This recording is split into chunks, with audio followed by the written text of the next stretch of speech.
यहाँ पे जो है वो डिस्कस करेंगे। ठीक है, बेसिक्स कंसेप्ट्स जो थे वो सारे हमने क्लियर कर लिए हैं। और बेसिक्स कंसेप्ट्स में हमने कौन सी चीज़ पढ़ी? बेसिक कंसेप्ट्स में हमने क्या पढ़ा कि किस तरह से मैग्नेटिक फील्ड और ये सारी चीज़ें हमारे पास रिलेटेड है। ठीक है, हमने ये डिस्कस की किस तरह से करंट और मैग्नेटिक फील्ड यानी इलेक्ट्रोमैग्नेटिज्म का फिनोमेना वर्क करता है। हमने ये वाली चीज़ डिस्कस की। साथ में हमने कौन सी चीज़ डिस्कस की? साथ में हमने ये डिस्कस किया कि किस तरह प्रोटॉन यानी बॉडी का नेचुरल मैकेनिज्म यूज़ हो रहा है। क्लियर है ये चीज़? अब हम पढ़ेंगे कि ये जो हमारे पास प्रोटॉन्स हैं या जो प्रोटॉन बन रहे हैं जिसकी हमने बात की, और उनके अराउंड जो मैग्नेटिक फील्ड है, जो मैग्नेटिक फील्ड जनरेट हो रही है, वो किस तरह से हमें सिग्नल्स देती हैं। ठीक है, क्लियर है ये चीज़? और फिर वो किस तरह से इमेज बनाती हैं। क्लियर है? ठीक है, क्योंकि हमने स्टार्ट में ही डिस्कस किया कि एमआरआई में हमारे पास कौन सी चीज़ होती है।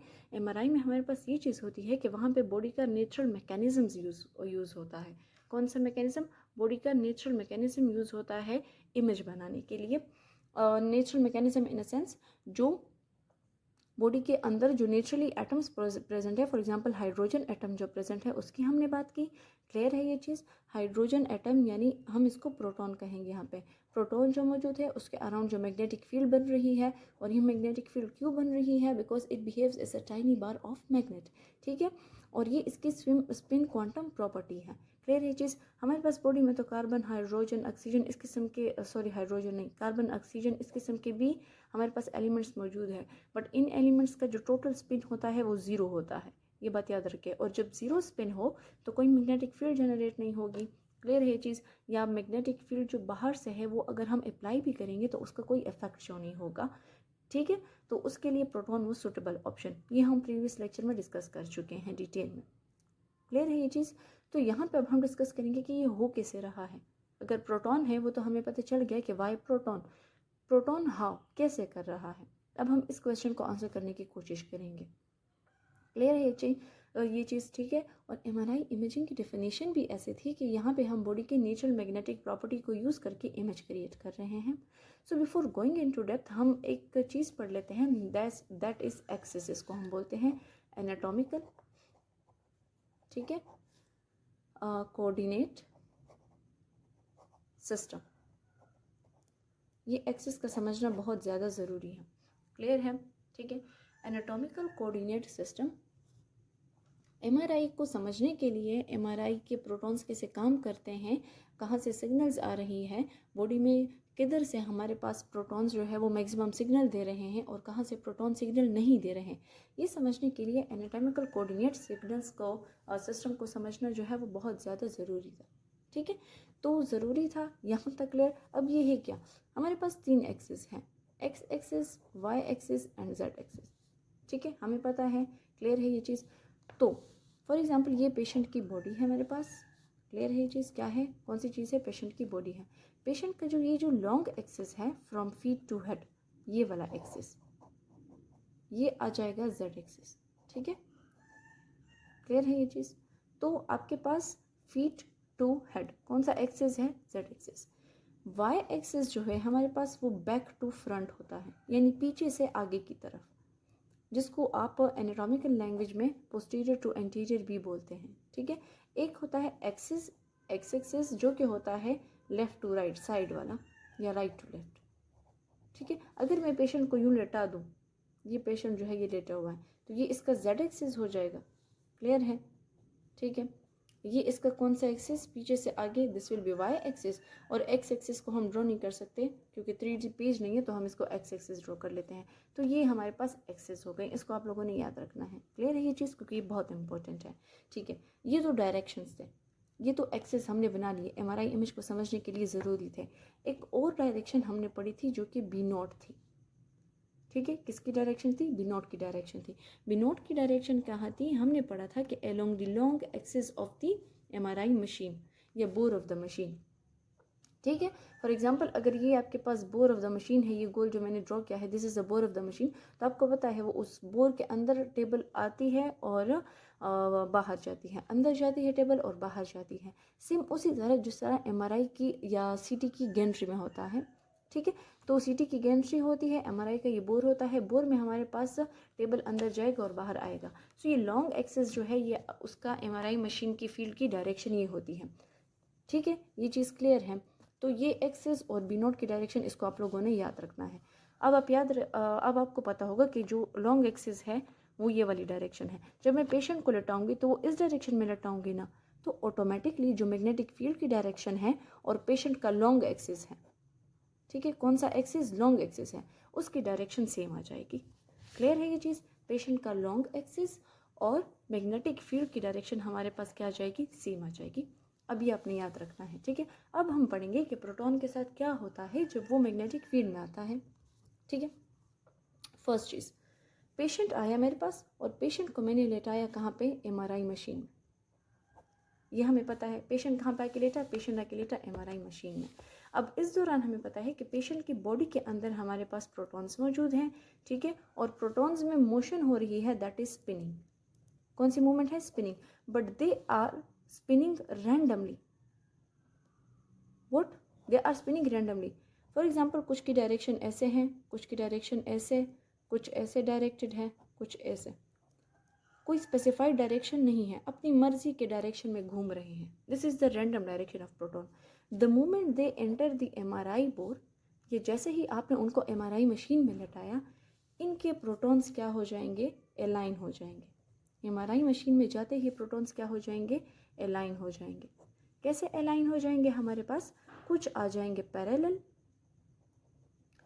कुछ अलाइन हो जाएंगे एंटी पैरेलल, ठीक है। पैरेलल और एंटी पैरेलल का मतलब है parallel in the direction of B nought, anti parallel यानी ऑपोजिट टू बी नॉट, ठीक है, ऑपोजिट टू बी नॉट। समझ आ रही है, ठीक है।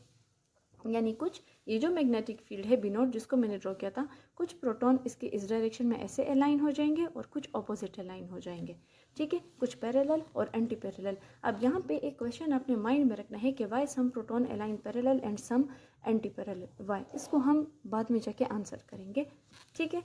यहाँ पे फिलहाल आप इतना समझ लें कि जैसे ही हमने पेशेंट को एमआरआई मशीन में लेटाया, प्रोटॉन पैरेलल और एंटी पैरेलल अलाइन हो गए। क्लियर है ये चीज़, मैग्नेटिक फील्ड के पैरेलल और anti parallel again magnetic field के, क्लियर है। यहाँ पे एक और चीज़ की एडिशन होगी, पहले प्रोटॉन सिर्फ स्पिनिंग कर रहा था, ठीक है। स्पिनिंग को हम डिफाइन करते हैं movement around the axis of rotation. अगर ये प्रोटॉन है, ठीक है, क्लियर है ये चीज़, फॉर एग्जाम्पल ये प्रोटॉन है, क्लियर है, और ये फॉर एग्जाम्पल पेन की निब एक्सिस ऑफ रोटेशन है, तो इसके अराउंड पेन गिर गिर घूम रहा है, ठीक है। और जब ये पेन की निब एक्सिस ऑफ रोटेशन भी ऐसे मूवमेंट स्टार्ट कर दें, इसको हम क्या बोलेंगे कि ये प्रिसीशन है, ठीक है। इसको हम क्या कर रहे हैं कि प्रोटॉन प्रिसाइज कर रहा है। अब 1 सेकेंड में प्रोटॉन कितनी बार इस किस्म की प्रिसीशन करेगा, स्पिनिंग, ठीक है, और साथ में प्रिसीशन, 1 सेकेंड में कितनी बार ये प्रिसाइज करेगा, इसको हम बोलेंगे प्रिसीशन फ्रीक्वेंसी। क्या बोलेंगे, प्रिसीशन फ्रीक्वेंसी। सेकंड नाम इसको हम देते हैं लार्मर फ्रीक्वेंसी, ठीक है। तो जैसे ही प्रोटॉन कहाँ पे आया, हमारे पास मैग्नेटिक फील्ड में आया, तो उस दौरान हमारे पास क्या हुआ कि before experiencing the B nought, उसमें सिर्फ स्पिनिंग हो रही थी, बट एज सून एज ये बी नॉट में आया हमारे पास, इसमें दो चीज़ें स्टार्ट हो गई। एक तो स्पिनिंग जो कि इसके अपनी एक्सिस के अराउंड है, और एक क्या हो गई, प्रिसीशन, जो कि ये क्या करेगा, ओवरऑल करेगा, ठीक है, जिसमें एक्सिस ऑफ रोटेशन घूम रहा है। एक स्पिनिंग थी before B nought, after B nought ये स्पिनिंग तो है, बट साथ में प्रिसीशन भी कर रहा है। क्लियर है ये चीज़। और पर सेकंड कितना ये प्रिसाइज करेगा, इट इज़ प्रिसीशन फ्रीक्वेंसी या लार्मर फ्रीक्वेंसी, ठीक है। अब यहाँ पे अगर हम इसकी इक्वेशन लिखना चाहें, ये प्रिसीशन फ्रीक्वेंसी बहुत इंपॉर्टेंट है, क्योंकि यही प्रिसीशन फ्रीक्वेंसी है जिसको हम मैनिपुलेट करके इमेज बनाएंगे। अगर आप प्रिसीशन फ्रीक्वेंसी को वो करना चाहें, डिनोट करना चाहें, या इसका फॉर्मूला लिखना चाहें, तो frequency is equal to gamma and B nought, ठीक है। ये जो है ये मेरे पास कांस्टेंट है, जिसको मैं बोलती हूँ जायरोमैग्नेटिक रेशो। हम जायरोमैग्नेटिक रेशो पढ़ेंगे, ठीक है। इसको हम क्या बोलते हैं, जायरोमैग्नेटिक रेशो।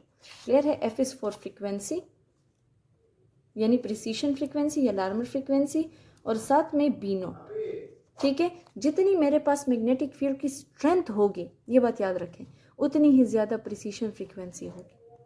एक हमारे पास 1 टेस्ला है, फॉर एग्जांपल 1.5 टेस्ला है, ठीक है, और 3 टेस्ला है। टेस्ला का क्या मतलब है, फील्ड स्ट्रेंथ बढ़ रही है। जितनी फील्ड स्ट्रेंथ बढ़ रही है, उतनी ही ज़्यादा फ्रीक्वेंसी बढ़ेगी। फॉर एग्जांपल 1 टेस्ला की है 42 1.5 की है हमारे पास 64 और 3 टेस्ला के फॉर एग्जांपल है 128, जहाँ तक मैं करेक्ट हूँ। तो जितना स्ट्रेंथ आप बढ़ाएंगे, बी नॉट आप बढ़ाएंगे, मैग्नेटिक फील्ड स्ट्रेंथ इंक्रीज करेंगे, उतनी ही ज़्यादा प्रिसीशन फ्रीक्वेंसी आपके पास बढ़ेगी। ठीक है, तो यहाँ पे कौन सी चीज़ आ गई कि प्रोटॉन को जैसे ही आपने मैग्नेटिक फील्ड में प्लेस किया, प्रिसीशन स्टार्ट हो गई। पर सेकंड प्रिसीशन को हम क्या बोलते हैं, लार्मर फ्रीक्वेंसी या प्रिसीशन फ्रीक्वेंसी। ठीक है, और यहाँ पे हमारे पास it is directly related to B naught. Clear है ये चीज़। अब जायरोमैग्नेटिक रेशो क्या है हमारे पास, defines the gyromagnetic ratio. Clear है ये चीज़। मैग्नेटिक मोमेंट क्या है, क्या जो आपके पास प्रोटॉन्स है वो मैग्नेटिक फील्ड से मैनिपुलेट होकर मूवमेंट करेगा या नहीं, that is magnetic moment. Angular momentum क्या है, कितनी रोटेशनल मोशन है उसमें।